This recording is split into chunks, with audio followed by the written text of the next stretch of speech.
صل على سيدنا ومولانا محمد وعلى سيدنا علي وسيدتنا فاطمة وسيدتنا زينب وسيدنا حسن وسيدنا حسين وعلى آله وصحبه وبارك وسلم.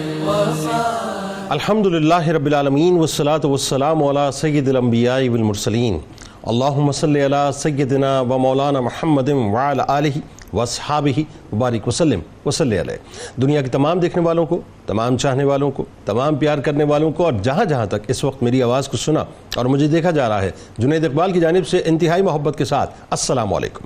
ایک بار پھر ناظرین، آپ کو پر نور صبح میں صبح نور کے ساتھ میں دل کی گہرائیوں سے خوش آمدید کہتا ہوں. آئیے بلا توقف چلتے ہیں حضرت ابو انیس محمد برکت علی علیہ رحمہ کی تعلیف اسماء النبی الکریم صلی اللہ علیہ وآلہ وسلم سے رسول اللہ صلی اللہ علیہ وآلہ وسلم کا ایک اسم مبارک پڑھنے اور سننے کی سعادت حاصل کرتے ہیں. سیدنا الناشر صلی اللہ علیہ وآلہ وسلم، ہمارے سردار، اسلام پھیلانے والے، درود و سلام بھیجے اللہ آپ صلی اللہ علیہ وآلہ وسلم پر، آپ صلی اللہ علیہ وآلہ وسلم کی آل پاک پر اور صحابہ کرام رضوان اللہ تعالیٰ علیہم اجمعین پر. حضرت عبداللہ ابن عمر رضی اللہ تعالیٰ عنہما سے مروی ہے، حضور نبی صلی اللہ علیہ وآلہ وسلم نے فرمایا کہ اللہ تعالیٰ کے ذکر کے سوا زیادہ گفتگو نہ کرو، کیونکہ ذکر الہی کے بغیر کثرت کلام دل کی سختی کا باعث ہے، اور سخت دل آدمی اللہ تعالیٰ سے بہت دور رہتا ہے. آپ ناظرین، آج آپ کہیں بھی بستے ہوں، بہت اہم ترین پروگرام ہے جس کا اندازہ میں اس وقت آپ کو نہ کروا سکتا ہوں نہ آپ کر سکتے ہیں. یعنی آج کفریہ کلمات کی تباہ کاریاں اور اس کے تدارک پہ بات کریں گے. انتہائی امپورٹنٹ پروگرام ہے، اس کو مس مت کیجیے گا. ناظرین کرام، ایمان اس دنیا میں ایک مسلمان کی سب سے بڑی اور سب سے انمول ترین دولت ہے. ایمان سے زیادہ قیمتی ترین کوئی شے ہو ہی نہیں سکتی. سارا مال، ساری عزت، ساری شہرت، ساری طاقت، سارا حسن و جمال، کرسی کا سارا کمال، ساری حکومت، ساری پاور، سارے رشتے ناتے، سب کے سب ایک طرف ہیں اور ایمان کا خزانہ ایک طرف ہے. انسان مر جاتا ہے، کھپ جاتا ہے، دنیا سے چلا جاتا ہے، قبر میں اتر جاتا ہے، سب کچھ چھوڑ جاتا ہے، سب کچھ چھوڑ جاتا ہے. ناظرین یعنی جو کچھ بناتا ہے سب کچھ چھوڑ جاتا ہے، لیکن اپنے ساتھ اگر کچھ لے کر جاتا ہے تو ایمان کی دولت لے کے جاتا ہے، یا خدا نہ خواستہ کفر کا عذاب لے کر جاتا ہے. سب کچھ ہے اور ایمان نہیں تو سمجھے کچھ بھی نہیں. ایمان ہے اور اس کے علاوہ اگر کچھ بھی نہیں تو سمجھے اس سے بڑھ کر کچھ بھی نہیں. یہ عظیم ترین دولت ناظرین جس کے پاس ہوگی وہی آخرت میں کامیاب ہوگا اور جنت کا طلبگار ہوگا، ورنہ ناکام و نامراد ہوگا اور بدلے میں جہنم کا حقدار ہوگا. یعنی ایمان ہی وہ تاج ہے جس پر اعمال کے موتی سجتے ہیں، اور ایمان ہی وہ چابی ہے جس سے جنت کے دروازے کھلتے ہیں. یہی ایمان کا وہ انعام ہے ناظرین کہ جس کے دل میں کلمہ طیبہ ہوگا وہ بھی جہنم سے نکل کر جنت میں داخل کیا جائے گا. نبی پاک صلی اللہ علیہ وآلہ وسلم نے ارشاد فرمایا کہ ہر بندہ اس حالت پر اٹھایا جائے گا جس پر مرے گا. حکیم الامت فرماتے ہیں کہ اس حدیث پاک کے تحت معاملہ کچھ یوں سمجھ آتا ہے کہ یعنی اعتبار خاتمے کا ہے. اگر کوئی کفر پر مرے تو کفر پر ہی اٹھے گا، اگرچہ زندگی میں مومن رہا ہو، اور اگر ایمان پر مرے، توجہ رکھیے گا، اگر ایمان پر مرے تو ایمان پہ اٹھے گا اگرچہ زندگی میں کفر پر رہا ہو. فرمان مصطفیٰ صلی اللہ علیہ وآلہ وسلم ہے کہ اولاد آدم مختلف طبقات پر پیدا کی گئی، ان میں سے بعض مومن پیدا کیے گئے، حالت ایمان پہ زندہ رہے اور مومن ہی مریں گے. بعض کافر پیدا ہوئے، حالت کفر پہ زندہ رہے اور کافر ہی مریں گے، جبکہ بعض مومن پیدا ہوئے، مومنانہ زندگی گزاری اور حالت کفر پہ مریں گے، اور بعض کافر پیدا ہوئے، کافر زندہ رہے اور مومن ہو کر رخصت ہوں گے. لہذا ناظرین کرام، ایمان کی حفاظت کرنے کے معاملے میں سستی نہیں کرنی چاہیے. اس خوش فہمی میں نہیں رہنا چاہیے کہ ہم تو پیدا ہی صاحب مسلمان ہوئے ہیں، ہمارے ماں باپ، ہمارے دادا دادی، خاندان کے سبھی لوگ مسلمان تھے، ہم بھی مسلمان ہیں اور مسلمان ہی مریں گے. یعنی ایمان کو فار گرانٹڈ نہیں لینا چاہیے. ممکن ہے ساری زندگی ایمان پر قائم رہیں، ممکن ہیں ساری زندگی ایمان کا معاملہ رہے, زندگی بھر خوب نیکیاں کرتے رہیں, مگر مرنے سے پہلے معاذ اللہ خدا نخواستہ زبان سے کفر نکل جائے اور ایمان پہ نصیب خاتمہ نہ ہو. لہذا ہمیں ہر وقت اپنی زبان کی حفاظت اور اپنی ایمان کی سلامتی کی ناظرین دعائیں کرنی چاہیے اور مرتے وقت ایمان کی حفاظت کے لیے فکر کرنی چاہیے. اعلیٰ حضرت فرماتے ہیں جس کو زندگی میں سلب ایمان یعنی ایمان چھن جانے کا خوف نہ ہو, نزا یعنی مرتے وقت اس کا ایمان سلب ہو جانے یعنی چھن جانے کا شدید ترین خطرہ ہے. لیکن افسوس ناظرین, میں بڑے افسوس کے ساتھ یہ بات عرض کر رہا ہوں اور انتہائی توجہ سے میری بات سنیے گا کہ آج کل ہماری اکثریت کو ایمان کی سلامتی کی فکر ہی نہیں ہے. فکر ہے تو اپنے کاروبار کی ہے, فکر ہے تو اپنی جاب کی ہے, فکر ہے تو اپنے بینک بیلنس کی ہے, فکر ہے تو ایک دوسرے پر دنیاوی برتری حاصل کرنے کی ہے, فکر ہے تو اپنا گھر بنانے کی ہے, فکر ہے تو اپنے شاندار بنگلہ سجانے کی ہے, فکر ہے تو لیٹسٹ ماڈل کی گاڑی لینے کی ہے, فکر ہے تو اپنے بچوں کی اعلیٰ تعلیم کی فکر ہے, فکر ہے تو عزت و شہرت کمانے کی ہے, فکر ہے تو طاقت کی ہے, کرسی کی ہے, حکومت بنانے کی ہے, فکر ہے تو اپنے اسٹیٹس بنانے کی ہے, فکر ہے تو حسین سے حسین ترین نظر آنے کی ہے, فکر ہے تو اپنے فالوورز کو بڑھانے کی ہے. حالانکہ ہم میں سے ناظرین کسی کے پاس اس بات کی کوئی گارنٹی نہیں ہے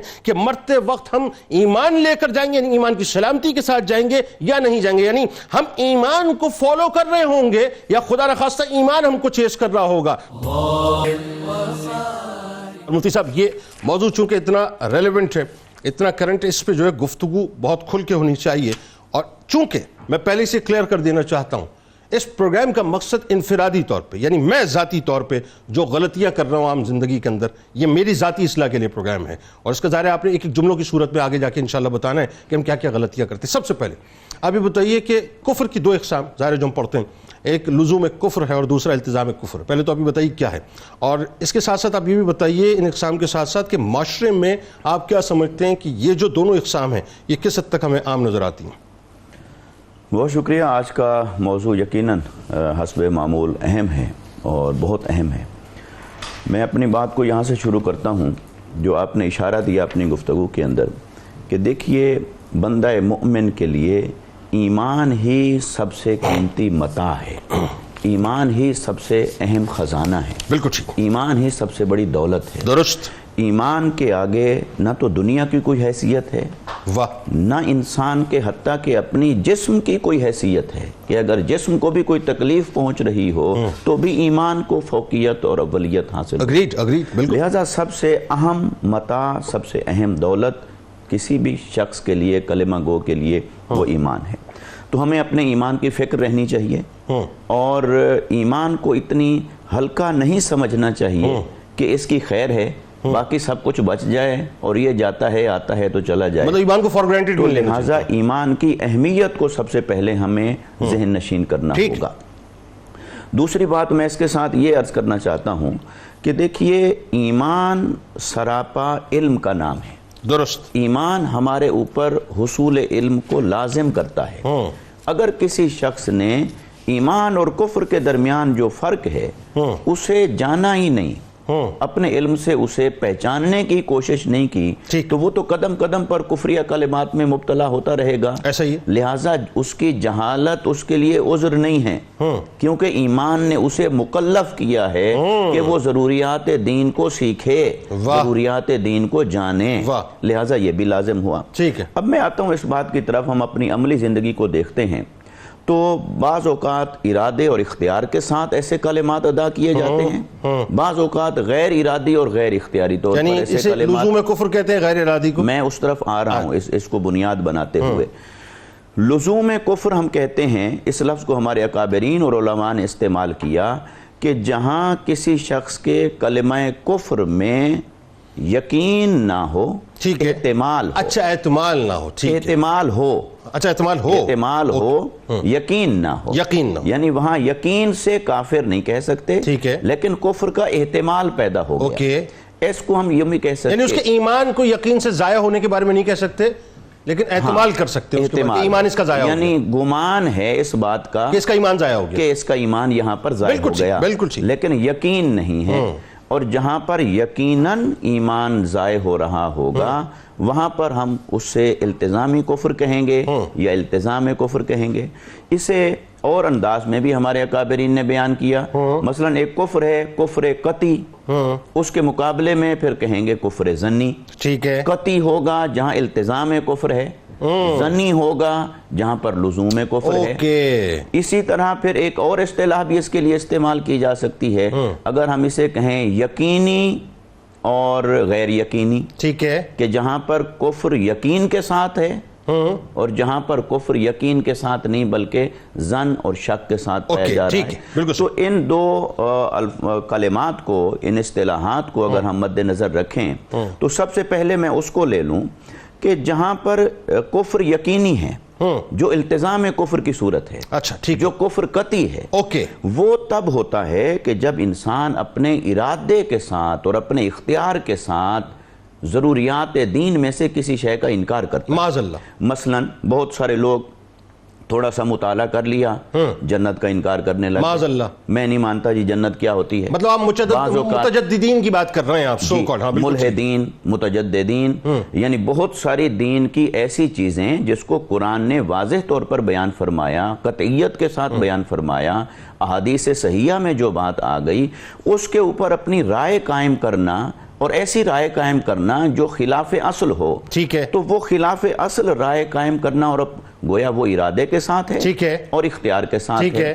تو اس کی تو ہر حال میں مذمت کی جائے گی، حوصلہ شکنی کی جائے گی، اور اس کا تدارک، اس کے تدارک کے لیے اس کے سامنے کھڑا ہوا جائے گا. یعنی یہ صریحاً کفر ہے. جی، یہ صریحاً کفر ہے. ٹھیک ہے. تو لہٰذا ایسے کلمات کہنے والوں کا تو ایمان ضائع ہو جاتا ہے. اور جو الہاد کے حامی ہیں وہ تو پھر اس کا مطلب اس سے آگے کی مطلب یعنی وہ دائرہ ایمان سے خارج، وہ تو دائرہ ایمان سے خارج. جنہوں نے ضروریات دین کا انکار کر دیا وہ دائرہ ایمان سے خارج ہو گئے. ٹھیک ہے. اب ہم آتے ہیں، چونکہ ہمارے موضوع کا فوکس پوائنٹ یہ ہے کہ ہم بے احتیاطی میں یا لا علمی میں یا جہالت میں اپنی عملی زندگی کے اندر جو کچھ ہم ارتکاب کرتے رہتے ہیں ہم اس کی طرف آ سکیں. درست. تو اس کو کفر لزومی یا لزوم کفر کے نام سے تعبیر کیا ہمارے یعنی مجھ جیسا عام بندہ جو ہے، میں یوں کہوں کہ ایک عام بندہ جو ہے بے احتیاطی میں کوئی بات کر جائے. جی ہاں، جہاں بے احتیاطی میں کوئی بات کر جاتا ہے تو وہاں پر احتمال اور ظن پیدا ہو جاتا ہے کہ اس شخص نے یہ کلمہ جب کہا تو یہ تو کفر ہے. اب اس کی دو صورتیں ہوتی ہیں. ایک یہ ہے کہ اگر اس شخص نے وہ کلمہ بغیر ارادے کے کہا، ٹھیک ہے، کہنا کچھ اور چاہتا تھا، اچھا ہو کچھ اور گیا. کہنا چاہتا تھا کہ اللہ مالک ہے، کہہ دیا کہ اللہ کسی شے کا مالک نہیں. غیر ارادی طور پر کہا. ٹھیک ہے. اگر غیر ارادی طور پر کسی نے ایسا کلمہ کہا ہے تو یہ کلمہ تو کفر ہوگا، مگر وہ شخص دائرہ ایمان سے خارج نہیں ہوگا، اور اسے احتیاطاً تو توبہ کرنی چاہیے. کیا اچھی بات آپ نے، استغفار کرنی چاہیے، کیونکہ یہ لزوم کفر کے ضمن میں آ رہا ہے. بالکل ٹھیک ہے، کہ اس کا ارادہ نہیں پایا جا رہا. بہت اچھی بات. پھر ایک اور بات اس کے ساتھ ضرور عرض کروں گا، وہ یہ کہ بعض اوقات لفظ جو بولا، جملے کی ادائیگی کی، تو اس کے پیچھے ارادہ موجود تھا، ٹھیک ہے، لیکن علم نہیں تھا کہ ایسا کہنے سے کفر ہو جائے گا، نہیں ہو جائے گا. تو لہٰذا جہاں جہالت موجود ہوگی، جہالت عذر نہیں ہے. ٹھیک ہے. جہالت کو شریعت نے ایکسکیوز کے طور پر ایڈمٹ نہیں کیا، لہٰذا وہاں پر کفر ہو جائے گا. تو ایسے شخص کو چاہیے کہ پھر وہ توبہ کرے، استغفار کرے، تجدید ایمان کرے، اور تجدید نکاح بھی کرے. نکاح ہوا اس پہ بات کرتے ہیں، بڑی اہم بات آپ کر رہے ہیں. ناظرین دیکھیں نا، میں آپ کو بتا رہا ہوں، آج تو اگر آپ پروگرام مس کریں گے تو یقین مانیے یہ زیادتی ہمارے ساتھ ہو جائے گی، کیونکہ یہ بڑی تیاری کے ساتھ آج علماء، ویسے ظاہر ہے ہر پروگرام میں تیاری کے ساتھ تشریف لاتے ہیں، لیکن آج آپ کو ایک ایک جملہ بتائیں گے اور آپ کو اندازہ ہوگا. آپ ذرا تھوڑا سا کنیکٹ کیجئے گا اپنے آپ کو کہ کہیں یہ جملہ میں نے تو نہیں کہہ دیا ہے دانستہ یا غیر دانستہ. اب علامہ صاحب ذرا یہ بتائیے، بڑی اچھی ابتدائی گفتگو ہو گئی اللہ تعالیٰ کے بارے میں. یہاں سے آغاز کرتے ہیں کیونکہ ظاہر ہے ابتدائی اللہ کے نام سے ہونی چاہیے. اللہ کے بارے میں، اس کے وجود کے بارے میں، اس کی صفات کے بارے میں عموماً دیکھا اور سنا گیا ہے کہ منہ سے ایسے ایسے کفریہ جملے ادا ہو جاتے ہیں، اور عام سطح کی باتیں میں کر رہا ہوں، جن جملوں کو سننے کے بعد یہ شائبہ آتا ہے کہ کہیں خدا نخواستہ کفر نہ ہو گیا ہو. ایک عام آدمی کو سمجھائیے، اس سے ریلیٹ کیجئے کہ بھئی کیا کیا ہم غلطیاں کر جاتے ہیں. جی بسم اللہ الرحمن الرحیم. بہت شکریہ جنید بھائی. دیکھیں، ایک تو خوبصورت بات آپ نے آغاز کے اندر فرمائی کہ ہم یہاں بیٹھ کر کوئی مسلمانوں پر کوئی کفر کا فتویٰ لگانے کے لیے نہیں بیٹھے ہیں، بالکل صحیح، بلکہ ایمان کی حفاظت کے لیے بیٹھے ہیں، اپنی ذاتی، اور ہر مسلمان کو ایمان کی حفاظت کرنی چاہیے۔ ایمان ایک بہت بڑی بیش بہا دولت ہے ایک بندہ مومن کے لیے، تو ہمیں یہ معلوم ہونا چاہیے ہم لوگوں کی ایمان کی حفاظت کے لیے ان کو یہ تعلیم دینے کے لیے اور یہ تربیت دینے کے لیے بیٹھے ہیں کہ ہمیں عام روزمرہ کی زندگی کے اندر ایسے کلمات دانستہ نادانستہ کسی طور پر استعمال نہیں کرنے چاہیے۔ درست۔ اس میں سب سے بڑھ کر آپ نے فرمایا کہ ہم آغاز کرتے ہیں اللہ تبارک و تعالیٰ کی ذات کے حوالے سے۔ عمومی طور پر ایسا ہوتا ہے کہ ہمارے ہاں اگر کسی کے ہاں کوئی مثال کے طور پہ روزی کی کمی ہو یا کوئی مصیبت آ جائے، کوئی آفت ہو جائے، تو عمومی طور پر یہ کہہ دیا جاتا ہے کہ کیا اللہ تعالیٰ کو ہمارا ہی گھر ملا تھا؟ معاذ اللہ، ہم پر نعوذ باللہ نقل کفر نباشت، کیا ہمارا ہی گھر ملا تھا اس ظلم کے لیے؟ معاذ اللہ۔ تو اللہ تبارک و تعالیٰ کی طرف ظلم کی تعبیر کرنا، اچھا یہ جو اللہ تبارک و تعالیٰ کی طرف ظلم کی تعبیر کرنا ہے یہ پھر بہت چیزوں کی جگہ استعمال ہوتا ہے۔ کسی پر مصیبت آ جائے، کسی کی یہاں فوتگی ہو جائے، یا مثال کے طور پر گانوں کے اندر ایسا استعمال کیا جاتا ہے بھائی میرا محبوب نہیں ملا، مجھ پر کیوں ظلم کیا؟ تو یہ ساری کی ساری چیزوں کو جمع کر کے ایک نتیجہ یہ ہے کہ اللہ تبارک و تعالیٰ کبھی بھی اپنے بندوں پر ظلم نہیں کرتا۔ بالکل ٹھیک ہے۔ اس لیے رب تبارک و تعالیٰ کی طرف ظلم کی تعبیر کرنا کسی بھی اعتبار سے یہ بالکل غلط ہے، بالکل ناجائز ہے، اور یہ کلمہ کفر ہے کہ رب تبارک و تعالیٰ کو ظالم کہا جائے اور رب تبارک و تعالیٰ کی طرف یہ کی جائے۔ اب اس میں اگر مثال کے طور پر جیسے ایک جملہ ادا ہو جاتا ہے کہ کیا تنگی کے موقع پہ کہ اس کے لیے اس کے پاس اس کے خزانوں میں میرے لیے کمی ہے معاذ اللہ، یا اپنی جیب جھاڑ مولا مجھ کو بھی تو لفٹ کرا دے، مطلب یہ اس طرح کے جملے جو ہیں معاذ اللہ یہ کیا ہیں؟ بالکل یہ رب تبارک و تعالیٰ کی توہین ہے، اور رب تبارک و تعالیٰ کے لیے اس طرح کے کلمے، ایک تو یہ ہے نا کہ خدایا تیری بارگاہ کے اندر کون سی کمی ہے تو مجھے بھی عطا کر، ٹھیک ہے، اور ایک یہ ہے کہ توہیناً کہنا کہ تو نے مجھے نہیں دیا، تیرا خزانہ کیا ختم ہو جاتا، ٹھیک ہے، کیا تیرے پاس کچھ نہیں ہے؟ ٹھیک ہے، یہ کلمات کسی بھی اعتبار سے جائز نہیں ہے۔ اسی طرح رب تبارک و تعالیٰ کے لیے بھولنے کا استعمال کرنا، رب تبارک و تعالیٰ بھول نہیں سکتا ہے، اللہ اوپر بیٹھا ہوا ہے۔ ایک تو جنید بھائی رب تبارک و تعالیٰ کے لیے جہت کا اور سمت کا متعین کرنا یہ بالکل ناجائز ہے۔ اس کے حوالے سے بڑی علمی گفتگو ہے۔ الرحمن علی العرش استوا کا بھی ہم یہ ترجمہ کرتے ہیں کہ رب تبارک و تعالیٰ عرش پر اپنے شیان شان ہے، ٹھیک ہے، بیٹھنا اٹھنا یا اوپر نیچے دائیں بائیں کہیں بھی نہیں، وہ جہت سے سمتوں سے پاک ہے، بالکل اجسام سے پاک ہے، جسمانیت سے پاک ہے، جسمانیت سے پاک ہے، جہت سے پاک ہے۔ جہاں بھی جسم کا لفظ بھی استعمال ہوا، مثال کے طور پر ید اللہ فوق ایدیہم، تو اس کا ہم کہتے ہیں ید بلا کیف، ٹھیک ہے، وہ ہاتھ کی جس کی کوئی کیفیت ہمارے ہاتھ جیسا نہیں ہے، تو وہ جسمانیت سے پاک ہے، وہ جہاد سے پاک ہے۔ تو یہ کہنا کہ رب تبارک و تعالیٰ نعوذ باللہ اوپر بیٹھا ہوا ہے اور ہم یہاں پر مصیبت کے اندر ہیں، وہ بھول گیا ہے ہمیں، معاذ اللہ، تو بھولنے کی نسبت اللہ تبارک و تعالیٰ کی طرف کرنا۔ اچھا اگر ہم جو یہ کہتے ہیں انگلی اٹھا کے منہ، بھائی اوپر والا جانتا ہے، اوپر والے کو معلوم ہے، تو یہ اوپر والا کون ہے؟ دیکھیں یہ بھی انگلی اٹھا کر نہیں کہنا چاہیے، اوپر یا نیچے یا دائیں یا بائیں کہیں بھی نہیں، رب تبارک و تعالیٰ جو ہے وہ جہاد سے اور وہ سمت سے، وہ ہر چیز سے، ہاں ایک علویت کے لیے، ایک بلندی کے لیے اشارہ کرتے ہیں، لیکن جہد کے طور پر اشارہ نہیں کرنا چاہیے کہ رب تبارک و تعالیٰ یہاں پر ہے۔ اور یہ بھی کہا جاتا ہے کہ بھئی اللہ تبارک و تعالیٰ مسجد میں بھی ہے، مندر میں بھی ہے، دل میں بھی ہے، فلاں بھی ہے۔ دیکھیں رب تبارک و تعالیٰ کے لیے کسی بھی جہد کو متعین نہیں کرنا چاہیے۔ بھائی تم مسجدوں میں کیوں بھاگ رہے ہو، مندروں میں کیوں بھاگ رہے ہو؟ اللہ تو مندروں میں بھی ہے، اللہ مسجدوں میں بھی ہے، اللہ تبارک و تعالیٰ۔ دیکھیں رب تبارک و تعالیٰ کی برکت، رب تبارک و تعالیٰ کی رحمت ہر جگہ پر ہے، لیکن اس کے لیے کسی جہد کو اور کسی جگہ کو متعین کرنا یہ بالکل ناجائز ہے۔ اچھا اگر کوئی یہ کہے، جیسے مثال کے طور پہ ہمارے یہاں جو ہندوستان میں بہت ہوتا ہے اور وہاں پہ مسلمانوں کا پرابلم بھی ہے، ان کو سننا پڑتی ہے بات کہ بھئی رام، ایشور، اللہ، خدا، یہ گاڈ، یہ سب ایک ہی جو ہے مطلب ہستی کے نام ہے، تو یہ کہنا کیسا؟ دیکھیں رام کے لیے خاص طور پہ جو لفظ ہے، یہ رام بنیادی طور پر حلول کے معنی کے اندر آتا ہے، ٹھیک ہے، تو رب تبارک و تعالیٰ کے لیے لفظ رام استعمال کرنا بالکل ناجائز، غلط ہے۔ رب تبارک و تعالیٰ اللہ ہے، وہ ہمارا خالق ہے، وہ ہمارا مالک ہے۔ یہ جو آپ نے بنیادی بات کہی نا کہ الہاد کے اور اس لبرلزم کے اندر ہم وہاں پر جا چکے ہیں اور وہاں پر داخل ہو چکے ہیں کہ ہم رب تبارک و تعالیٰ کی ذات کے لیے ہر وہ لفظ استعمال کرنے کے لیے تیار ہو جاتے ہیں۔ تو رب تبارک و تعالیٰ کے لیے بھولنے کا لفظ استعمال کرنا، رب تبارک و تعالیٰ کے لیے ظلم کا لفظ استعمال کرنا کہ اللہ تبارک و تعالیٰ نے ہمارے خاندان پر یا ہم پر ظلم کیا، یہ کسی بھی اعتبار سے جائز نہیں۔ بھائی تم کیا کرتی ہو، یہ شب برات آتی ہے، لیلۃ القدر آتی ہے اور تم جا کے نمازیں پڑھتے ہو اور خدا کو ٹھگ لیتے ہو، معاذ اللہ، نعوذ باللہ من ذالک، جملے کہے جاتے ہیں، یہ جملے کہا جاتے ہیں. اور یہ جملہ کہنا کہ رب تبارک و تعالیٰ کو ٹھگنا، ایک تو ہے اپنے مالک و مولا کے ساتھ نیاز بندی اور اس کو منانا، بالکل ٹھیک. لیکن یہ لفظ ٹھگنا ہمارے ہاں اردو زبان کے اندر جنید بھائی ٹھگ دیے آپ کو، یہ رب تبارک و تعالیٰ کے لیے کسی طور پر استعمال نہیں کر سکتے.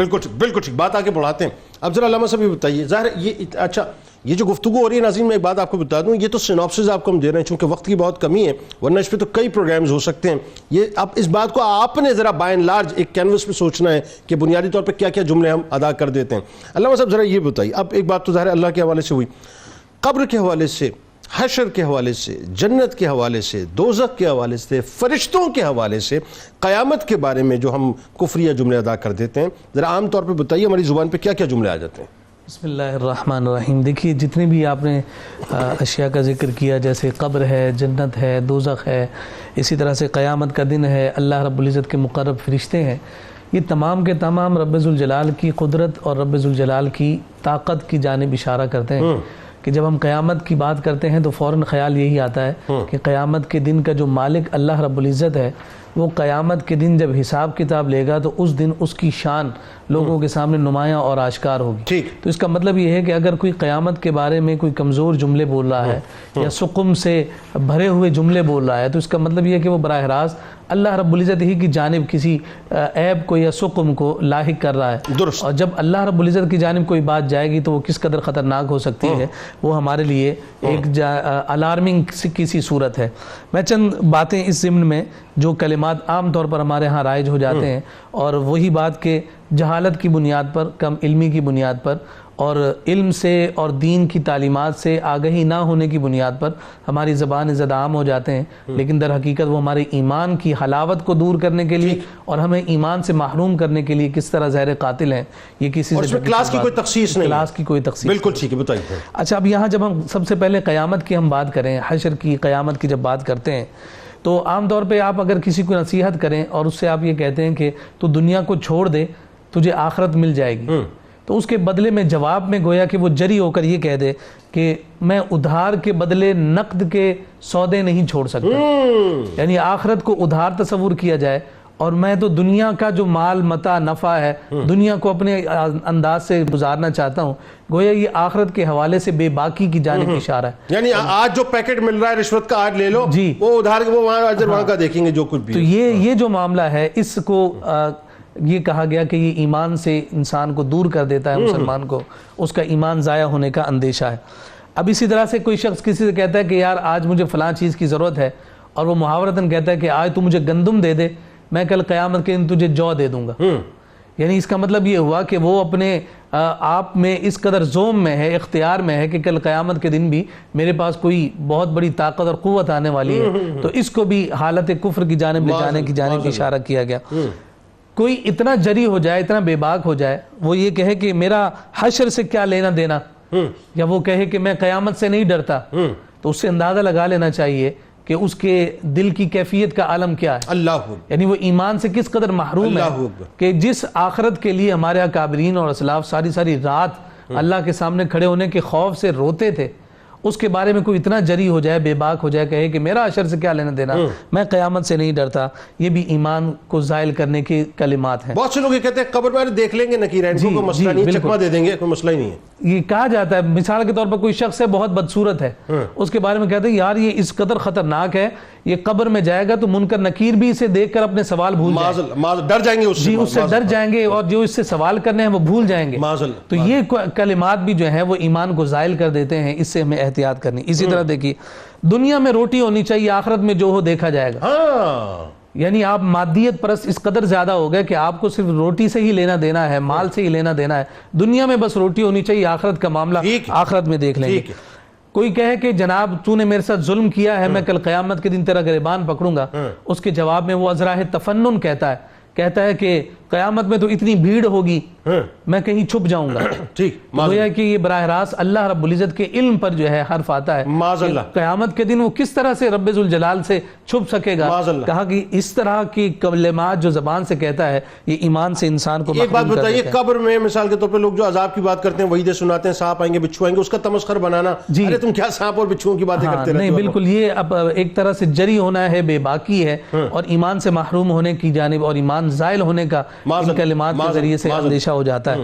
فرشتوں کے حوالے سے یہ بات بڑا مذاق اڑایا جاتا ہے. اب فرشتے اللہ رب العزت کی نوری مخلوق ہیں، معصوم مخلوق ہیں، جو فقط یہی کام کرتے ہیں کہ جو اللہ رب العزت انہیں حکم دیتا ہے وہی ہو رہا ہے. اب مثال کے طور پر کوئی شخص ہے جس سے آپ کی ناراضگی ہے اور جس پر آپ کا غضب ہے، آپ اس کو کہتے ہیں، وہ آ رہا ہو تو آپ کہتے ہیں کہ جی ملک الموت آ گیا، یعنی اس کی سختی کے حوالے سے بات کرتے ہیں. تو یہاں علماء نے ذکر فرمایا کہ اس سے مراد جو ہے جناب ملک الموت حضرت اسرائیل جو ہیں ان کی توہین مراد ہے. تو یہ کلمہ کفر ہے. مطلب کسی بھی مطلب شدید قسم کے تھانے کے ایس ایچ او کو دیکھ کے جو ہے وہ ایک دم کہہ دیا جاتا ہے ملک الموت آ گئے. بالکل. آپ کسی سے اتنا زیادہ ناراض ہو گئے، کہتے ہیں آپ کے جناب میں فلاں کی گواہی قبول ہی نہیں کروں گا چاہے وہ اسرائیل اور جبرائیل ہی کیوں نہ ہو. معاذ اللہ، یا اللہ ہی آ کے جو اس کی گواہی کیوں نہ دیتے میں تب بھی قبول نہیں کروں. اب آپ یہ دیکھیے کہ اسرائیل اور میکائیل معصوم فرشتے ہیں، معاذ اللہ، اور گواہی تو اس کی قبول نہیں کی جاتی کہ جو مردود الشہادہ ہو. تو معاذ اللہ یہ دونوں کو آپ کیسے کوریلیٹ پھر اللہ کے بارے میں کہتے ہیں کہ اللہ کے بارے میں جب آپ یہ بات کریں تو باقی کیا بچتا ہے. تو اس طرح کی اور بہت ساری باتیں، اور جیسے حضرت اسرائیل کے بارے میں عام طور پہ کہہ دیتے ہیں کہ جناب وہ تو فلاں کی روح نکالنے گئے تھے تو غلطی سے فلاں کی نکال کر آ گئے. اب یہ دیکھیے کہ بھول کا نسبت نسیان کا فرشتوں کے ساتھ کرنا یہ کس قدر کیسے ایک صاحب ایمان کے لیے ان کلمات کا زبان سے ادا کرنا بالکل ٹھیک ہے. ناظرین ہمارے ساتھ بہت ساری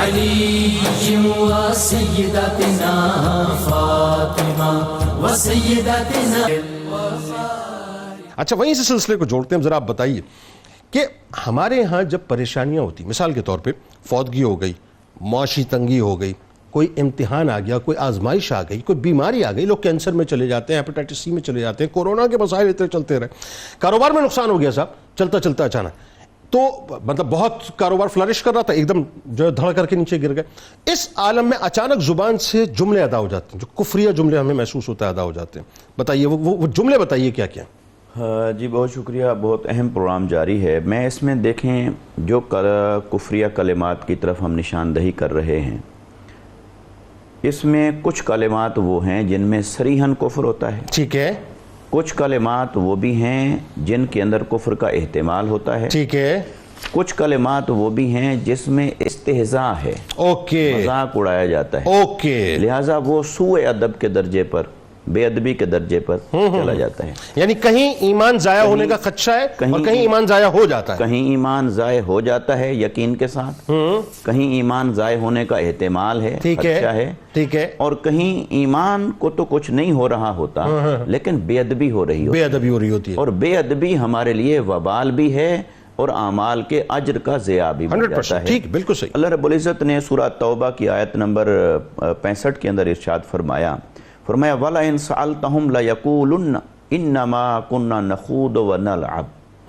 اے حبیب صلی اللہ علیہ وسلم جب آپ ان سے پوچھیں گے، منافقین کا تذکرہ ہے جو زبان میں بے احتیاطی کرتے رہتے تھے اور ایسے کلمات کہتے رہتے تھے، ان سے پوچھیں گے جب کہ یہ کیا کرتے ہو، وہ کہیں گے یہ تو ہم مذاق میں کہہ رہے ہیں، اللہ یہ تو ہم ایسے ہنسی مذاق میں کر رہے ہیں. اور اللہ رب العزت نے یہاں پر جھنجھوڑ کر ارشاد فرمایا قُلْ أَبِاللَّهِ وَآيَاتِهِ وَرَسُولِهِ كُنْتُمْ تَسْتَهْزِئُونَ. کیا تم اللہ کے ساتھ، اللہ کے رسول کے ساتھ اور اس کی آیات کے ساتھ استہزاء کرتے ہو؟ پھر فرمایا لَا تَعْتَذِرُوا قَدْ كَفَرْتُمْ بَعْدَ إِيمَانِكُمْ. اب بہانے نہ بناؤ، تم نے ایمان کے بعد کفر کر لیا ہے.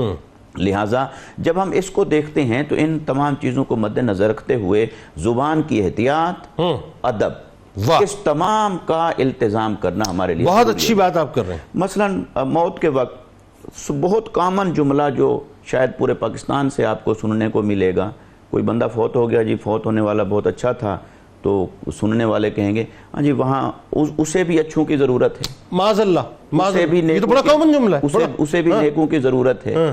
تو یہ نیکوں کے لیے آگے جہان اچھا ہے، نعمتیں اچھی ہیں، یہ بات تو ایک اور معنی میں ہے، مگر اسے ضرورت ہے، وہ بے نیاز ہے، اچھا اسے کوئی ضرورت اسے نہیں، اچھوں کی ضرورت ہوتی ہے، اسی لیے بلا لیتا اسے ہے، اچھوں کی ضرورت ہوتی ہے، تو یہ جملہ وہ بلا لیتا ہے، یہ کفریہ ہے، کیونکہ اللہ تعالیٰ حاجت سے پاک ہے، ضرورت سے پاک ہے، وہ بے نیاز ہے، اسے کوئی ضرورت نہیں بالکل ہے۔ ٹھیک۔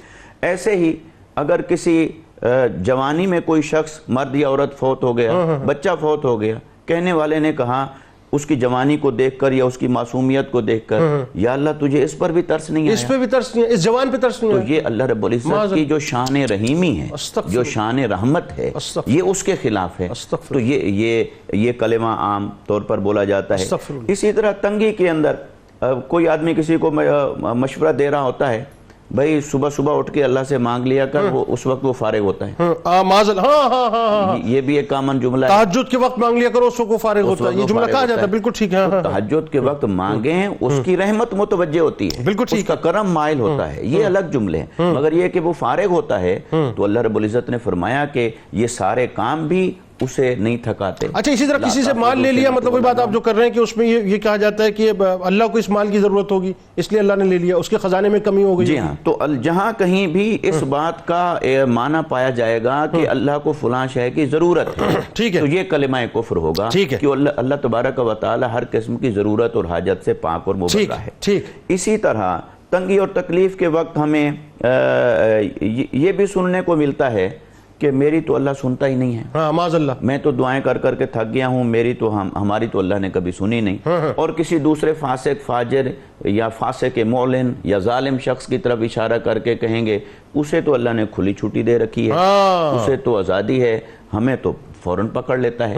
اس سے ناانصافی کا تاثر ابھرتا ہے، ٹھیک ہے، کہ معاذ اللہ اللہ رب العزت ناانصافی کا، معاذ اللہ، حالانکہ یہ تو اس کی حکمتیں ہیں۔ بعض اوقات وہ ظالم کو ڈھیل دیتا ہے تاکہ اپنے عذاب کو اس کے لیے سخت کر سکے، اور بعض اوقات چھوٹی چھوٹی غلطیوں پر وہ نیک اور صالح لوگوں کو پکڑ لیتا ہے تاکہ انہیں ان غلطیوں سے روکا جائے۔ ٹھیک ہے، تو اس کے پیچھے حکمتیں تو ہو سکتی ہیں، مگر اس سے ناانصافی کا تاثر دے کر بیان کرنا اس جملے کو، تو یہ سوء ادب ہو جاتا ہے۔ ٹھیک ہے۔ اسی طرح کوئی آدمی یہ عام طور پر نوجوانوں میں یہ ہوتا ہے، وہ کہتا ہے یہ تم بڑے نیک ہو، اچھا جاؤ تم نماز پڑھو تو ہم دوزخ میں ہی صحیح، لیکن سگریٹ جلانے کے لیے تو تمہیں ہمارے پاس ہی آنا پڑے گا، معاذ اللہ، معاذ اس اللہ، طرح کے کلمات کہہ دیتے معاذ اللہ، معاذ ہیں۔ اللہ، یہ جو بے زبان کا جو بے دریغ استعمال ہے، یہ ہمارے ایمان کو ضائع کر دیتا بالکل ٹھیک ہے، اور ہمیں ایمان اور اس کی نعمتوں سے محروم کرنے کا باعث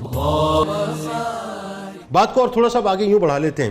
دیکھیں یہ تو ظاہر گفتگو اس وقت جو ہو رہی ہے، لیکن اب اس میں سننے والے ایک ذہن میں سوال پیدا کر رہے ہوں گے کہ بھئی خدا نخواستہ ہم نے جو ہے اپنا اللہ تبارک و تعالیٰ کی ذات پہ خدا نخواستہ قرآن کے حوالے سے ہم نے کوئی جملے کہہ دیے ہیں، ہم نے فرشتوں کے حوالے سے، جنت دوزخ کے حوالے سے، سرکار علیہ السلام کے حوالے سے، قبر و حشر کے حوالے سے، کسی بھی کیفیت میں کوئی جملے اگر ہمارے منہ سے ادا ہو گئے، چاہے وہ فوتگی کے موقع پہ، پریشانی کے موقع پہ، تنگ دستی کے موقع پہ، تو اب اس کا حل کیا ہے؟ یعنی مثال کے طور پہ ایک شخص ہے، اس نے دانستہ ادا کیا جملہ کیٹیگوریکل جیسے ابتدا میں، اور ایک ہے اس نے غیر دانستگی میں ایک بات کہہ دی، تو دونوں کے لیے کیا ہونا چاہیے؟ تو پہلے آپ یہ بتائیے کہ ان کی ایمانی کیفیت کیا ہوگی، اس کے بارے میں بتائیں، پھر ساتھ ساتھ یہ بھی بتائیے کہ ان کو کرنا کیا چاہیے، ٹھیک؟ اور اگر قرآن و سنت کی روشنی میں آپ ہم سب اس بات کو سمجھنا چاہیں کہ ہماری گفتگو کا انداز کیا ہونا چاہیے، وہی بتائیے۔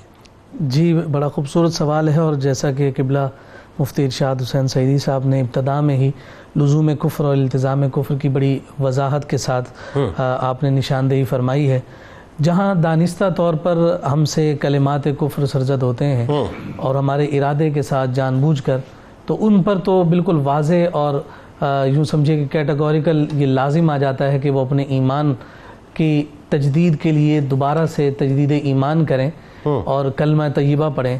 ظاہر سی بات ہے کہ جب بندہ مومن ایمان سے باہر جاتا ہے تو اس ایمان کے سبب سے جو دیگر اس کے ساتھ چیزیں منسلک ہوتی ہیں، منسوب ہوتی ہیں، وہ بھی جو ہے نقص کی جانب جاتی ہیں۔ اس لیے کہا کہ جو ایمان سے باہر ہوا تو اس کا نکاح بھی باطل ہو گیا، ختم ہو گیا۔ معاذ تو اللہ۔ اس لیے جب وہ تجدید ایمان کرے گا تو اس تجدید ایمان کے ساتھ اسے تجدید نکاح بھی کرنا ہے۔ اچھا، اس تجدید نکاح کی بنیادی وجہ یہی ہے کہ وہ نکاح قائم ہی تب تک رہتا ہے جب تک وہ صاحب ایمان ہے۔ تو یہ تجدید نکاح پھر اس پر لازم ہوگا کہ جو التزام کفر کر چکا ہے اور دانستہ طور پر اس کے زبان سے یہ کلمات نکلیں اور جان بوجھ کر اس نے یعنی جس سے دانستہ نکالے ہیں نا وہاں، ٹھیک ہے۔ اچھا، پھر اس کے بعد اگر ہم اپنے اسلاف کی بات کرتے ہیں، اپنے اکابرین کی اور صوفیاء اور بزرگوں کی بات کرتے ہیں، تو وہ احتیاطی طور پر بھی وقتاً فوقتاً اپنے ایمان کی تجدید کا معاملہ کرتے رہتے تھے۔ ٹھیک ہے، اور یہ اسی سبب سے کہ باری تعالیٰ اگر کوئی غیر دانستہ طور پر ہی صحیح، انجانے میں ہی صحیح، اگر کلمات کچھ نکل گئے ہیں تو میں تیری بارگاہ میں توبہ بھی کرتا ہوں، آئندہ اس سے احتیاط کا پکا ارادہ اور پختہ عزم بھی کرتا ہوں، اور تیری بارگاہ میں تیرے کلمات طیبات ادا کر کے دوبارہ ایمان میں احتیاطاً داخل بھی ہوتا ہوں اور تجدید نکاح بھی کرتا ہوں۔ تو یہ احتیاطی طور پر ہمارے اسلاف کا سلسلہ رہا۔ اسی وجہ سے ہم دیکھتے ہیں کہ جب کبھی نکاح کا موقع آتا ہے تو اس وقت دولہا اور دلہن سے کلمات ادا کروائے جاتے ہیں۔ ہمیں یہ کوشش کرنی چاہیے کہ ہم ان بچوں کو بتائیں کہ آپ سے یہ کلمات کیوں پڑھوائے جا رہے ہیں، انہیں یہ بتایا جائے کہ یہ احتیاطاً تجدید ایمان کی نیت کر لو ان کلمات کو پڑھتے ہوئے، تاکہ اگر سابقہ زندگی میں کبھی کوئی معاملہ ہو گیا ہے، تم زندگی کے نئے مرحلے میں داخل ہوتے ہوئے اپنے ایمان کی نئی نورانیت کے ساتھ داخل ہو جاؤ، اور پھر ساتھ ان کو یہ بھی نیت کروائی جائے کہ یہ جو کلمات تمہاری زبان پر جاری ہو رہے ہیں، اس کو حضور نے فرمایا افضل الذکر لا الہ الا اللہ، تمام اذکار میں سب سے افضل ہے، تو اس کی برکت کی نیت انہیں کروائی جائے۔ یہ اچھی بات آپ کر رہے ہیں۔ مثال کے طور پہ جن بچوں کی ہمارے یہاں ظاہر نکاح تو صبح شام ہی ہو رہے ہیں، تو بات یہ ہے کہ والدین اگر سن رہے ہوں گے تو ان کو جو ہے وہ خاص طور پہ، اگر مثال کے طور پہ مولوی صاحب نکاح پڑھانے والے بھول بھی جا رہے ہیں اس بات کو، تو ان کو کہیں خاص طور پہ تنبیہ آپ کلمات پڑھوائیں، اور جو پڑھوا رہے ہیں انہیں یہ چاہیے کہ وہ انہیں بتائیں کہ تم یہ جو کلمات کہہ رہے ہو اس نیت کو داخل کر لو، اس نیت کو داخل کر لو تاکہ بزرگوں کی سنت پر بھی عمل ہو جائے اور ساتھ ساتھ ایمان کی محافظت بھی ہو جائے۔ اچھا، یہ تو ہوا جو ظاہر انگیج ہونے والے ہیں۔ اب جو زندگی گزار رہے ہیں، جو انگیج ہوئے ہوئے ہیں، مطلب عام سے مسلمان جو غیر شادی شدہ ہیں، شادی شدہ ہیں، ان کو کیا کرنا چاہیے اگر خدا نخواستہ غیر دانستگی میں جملے نکل گئے ہیں تو؟ اس کا طریقہ کار یہی ہے کہ ہم وقتاً فوقتاً اپنے زبان پر ان کلمات کو اس نیت کے ساتھ جاری رکھیں، اور یہ کلمات سے جہاں ہم نے بچنا ہے، اور بچنے کا بہترین طریقہ حضور نبی رحمت صلی اللہ علیہ وسلم کے اسوہ اور حضور کی سیرت کا اختیار کرنا۔ ٹھیک ہے۔ حضور نبی رحمت صلی اللہ علیہ وآلہ وسلم نے سب سے زیادہ جس چیز کی احتیاط کا حکم دیا ہے وہ زبان کے استعمال کی احتیاط۔ بالکل ٹھیک ہے۔ اور اس پر بڑی کثرت کے ساتھ احادیث مبارکہ موجود ہیں۔ حضور علیہ الصلوۃ والسلام کی ایک حدیث مبارکہ حضور نے فرمایا املأ الخیر خیر من السکوت والسکوت خیر من املأ الشر، کہا کہ اچھی بات کہنا خاموشی سے بہتر ہے، بالکل ٹھیک ہے، اور خاموش رہنا بری بات کہنے سے بہتر ہے۔ آہا، اب آپ کی زبان سے اگر اچھی بات نکل رہی ہے تو آپ خاموش نہ رہیں، اچھی بات کرتے رہیں۔ کیا کہنے؟ لیکن آپ کا یہ معاملہ ہو کہ جناب جو کچھ زبان پر آ رہا ہے وہ بولتے ہی چلے جا رہے ہوں، تو اس میں پھر یہ ہے من صمت نجا، کہ جو خاموشی کو اختیار کر لے گا وہ نجات پا جائے گا۔ اسی طرح سے ایک اور خوبصورت حدیث مبارکہ آقا کائنات صلی اللہ علیہ وسلم نے فرمایا، یعنی کم بولنے، یعنی یہ جو کم گو ہونا ہے، سیدنا عمر فاروق رضی اللہ تعالی عنہ کا ایک فرمان بھی ہے جس میں آپ نے فرمایا کہ کم کھانا بھی عبادت ہے۔ واہ! اور وہ اس وجہ سے کہ اس کم کھانے کی وجہ سے تم اپنی عبادت میں یکسوئی قائم رکھو گے۔ واہ! اسی طرح وہ فرماتے ہیں کم گوئی بھی عبادت ہے۔ واہ! اس لیے کم گوئی عبادت ہے کہ تم اپنی زبان کو بغیر بلا وجہ کے کلمات سے محفوظ رکھتے ہو۔ بالکل۔ اب دو باتیں آپ نے بتائیں، یہ حدیث مبارکہ بیان کرتا ہے۔ آقا کائنات صلی اللہ علیہ وسلم نے فرمایا مجھے مختصر بات کرنے کا حکم دیا گیا، اور مختصر بات کرنا ہی بہتر ہے۔ اسی لیے حضور علیہ الصلوۃ والسلام کی شان ہے جوامع الکلم، کم باتیں، کم بات کرتے ہیں لیکن اس کا مفہوم کتنا وسیع ہو۔ کتاب الشفا کی جانب آپ کو لیے چلتے ہیں اور زبان کی حفاظت کا عمل آپ کو بتلاتے ہیں کہ جو شخص اپنی زبان پر قابو نہ رکھ سکتا ہو تو وہ مٹی کے کورے پیارے پر اللہ تبارک و تعالیٰ کا اسم گرامی یا حمیدو 90 بار پڑھ کر دم کرے اور 41 دن تک اس میں پانی پیتا رہے، انشاءاللہ بد کلامی سے محفوظ رہے گا۔ حضرت امام محمد تقی علیہ السلام کا قول مبارک ہے کہ دین عزت ہے، علم خزانہ ہے اور خاموشی نور ہے۔